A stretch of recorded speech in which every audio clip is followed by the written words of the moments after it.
Saudaraku, mari kita siapkan hati kita mendengar sabda Tuhan. Kita mohon bimbingan Tuhan di dalam doa. Mari kita berdoa. Bapa, kami mengucap syukur atas karya pemeliharaan-Mu, dan pada saat ini kami hendak bersama mendengar sabda-Mu. Urapilah kami semua Bapa, agar kami dimampukan untuk meyakini akan kebenaran sabda-Mu, dan kami hidup di dalam terang sabda-Mu. Di dalam nama Tuhan Yesus Kristus kami memohon. Amin. Saudaraku, sabda Tuhan pada saat ini kita dengar dari Injil Matius pasal 21 ayat 33 sampai 46. Lembaga Alkitab Indonesia memberi judul perikop ini perumpamaan tentang penggarap-penggarap kebun anggur. Yang demikian, dengarkanlah suatu perumpamaan yang lain. Adalah seorang tuan tanah membuka kebun anggur dan menanam pagar sekelilingnya. Ia menggali lubang tempat memeras anggur dan mendirikan menara jaga di dalam kebun itu. Kemudian ia menyewakan kebun itu kepada penggarap-penggarap, lalu berangkat ke negeri lain.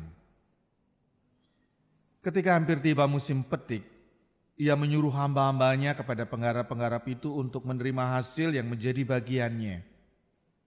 Tetapi penggarap-penggarap itu menangkap hamba-hambanya itu. Mereka memukul yang seorang, membunuh yang lain, dan melempari yang lain pula dengan batu.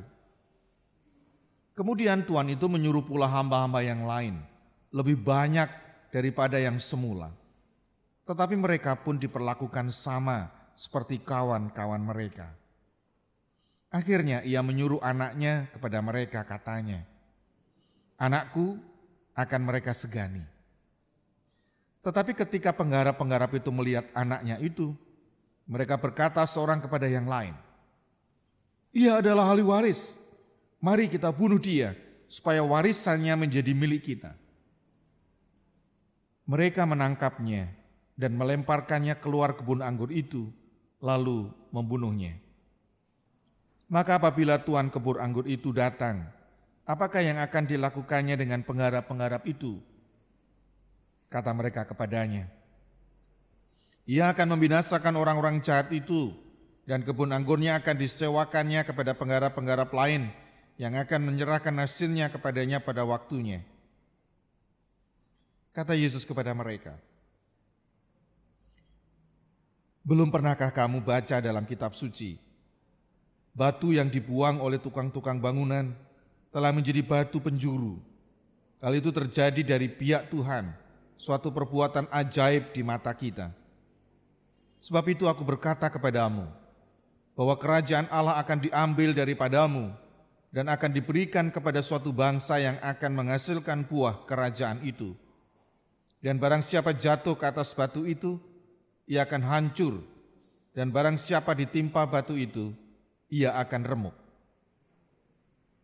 Ketika imam-imam kepala dan orang-orang Farisi mendengar perumpamaan-perumpamaan Yesus, mereka mengerti bahwa merekalah yang dimaksudkannya, dan mereka berusaha untuk menangkap dia. Tetapi mereka takut kepada orang banyak, karena orang banyak itu menganggap dia nabi. Demikianlah sabda Tuhan. Saudaraku, saya memberi tema pada saat ini sebuah peribahasa, yaitu air susu dibalas dengan air tuba. Kebaikan dibalas dengan kejahatan. Saudaraku, bacaan kita saat ini adalah lanjutan teguran Tuhan Yesus kepada para imam-imam kepala serta tua-tua bangsa Yahudi pada minggu yang lalu dalam tema kesombongan imam. Perikop kita saat ini adalah berupa perumpamaan, yaitu tentang penggarap-penggarap kebun anggur. Dikisahkan pemilik kebun anggur itu membuat kebun, lalu menyerahkan kepada para penggarap. Dan suatu saat ketika masa panen sudah datang, pemilik kebun anggur ini memerintah hamba-hambanya untuk meminta bagian hasil panen. Tapi yang terjadi justru mereka membunuh para hamba-hamba ini. Lalu menyuruh hamba lebih banyak lagi dan tetap akhirnya membunuh hamba-hamba ini. Dan yang terakhir menyuruh anaknya sendiri dengan harapan bahwa anaknya akan disegani. Tetapi yang terjadi anaknya pun dibunuh. Perumpamaan ini ingin menggambarkan bagaimana bangsa Israel yang dipercaya untuk menggarap kebun anggur itu, mestinya dia menggarap dengan sungguh-sungguh dan membagikan hasil itu kepada sang pemilik. Tetapi yang terjadi justru bangsa Israel yang dipercaya ini malah bersikap arogan. Dalam minggu yang lalu dalam tema kesombongan iman, menggambarkan bahwa orang-orang yang dipercaya yang semestinya bertanggung jawab, tetapi justru malah menjadi arogan. Saudaraku yang dikasihi Tuhan, saya memberi tema renungan pada saat ini adalah air susu dibalas dengan air tuba. Tuhan Yesus ingin menegur mereka. Dalam kesombongan mereka, Tuhan Yesus ingin mengajarkan bagaimana menerima yang lain. Tetapi yang terjadi berbeda. Mereka merasa terhakimi, mereka merasa disalahkan, dan akhirnya mereka berupaya untuk membunuh Tuhan Yesus. Saudaraku yang dikasihi Tuhan, kebaikan itu tidak selalu berupa pujian, tidak selalu juga bersifat pemberian, tetapi kebaikan itu bisa juga berisi sebuah teguran. Ketika Tuhan Yesus menegur imam-imam kepala serta tua-tua bangsa Yahudi ini, adalah wujud cinta kasih Tuhan Yesus agar mereka sadar tentang kesalahan mereka, agar mereka sadar bahwa kesombongan mereka itu menghancurkan. Tetapi yang terjadi, kebaikan yang dilakukan oleh Tuhan Yesus ini tidak bisa diterima. Karena kesombongan dan arogansinya, kebaikan yang semestinya akan menolong mereka ini, mereka anggap sebagai ancaman.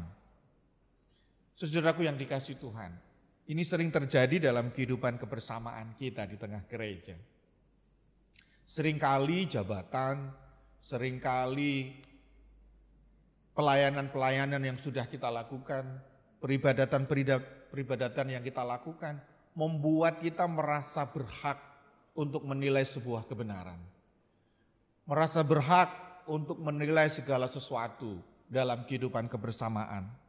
Dan ketika ada orang lain yang menegur sebenarnya dalam rangka kebaikan, kita terusik. Kita merasa bahwa teguran itu menjatuhkan kita. Kita merasa bahwa teguran itu tidak baik bagi kita. Dan kita mencari tahu siapa yang menegur kita, apa motivasinya dan sebagainya. Itu adalah bagian dari kecenderungan arogansi, kesombongan kita. Dan pada saat ini dengan tema air susu dibalas dengan air tuba. Kadang-kadang justru kebaikan-kebaikan yang muncul dari orang lain itu kita tanggapi bukan dengan kebaikan, tetapi justru dengan kemarahan, dengan cara-cara kita yang tidak baik untuk menjatuhkan. Oleh karenanya, tugas kita sekarang, seperti minggu yang lalu kita tetap memiliki kerendahan iman, dan pada saat ini bukan hanya sekedar kerendahan iman, tetapi saya mengajak kita semua untuk memiliki peribahasa yang dibalik. Kalau peribahasanya adalah air susu dibalas dengan air tuba, saya mengajak kita semua, air tuba dibalas dengan air susu. Sejelek apapun, sejahat apapun orang lakukan bagi kita, maka kita tetap harus membalas dengan kebaikan. Tuhan memberkati kita semua. Amin.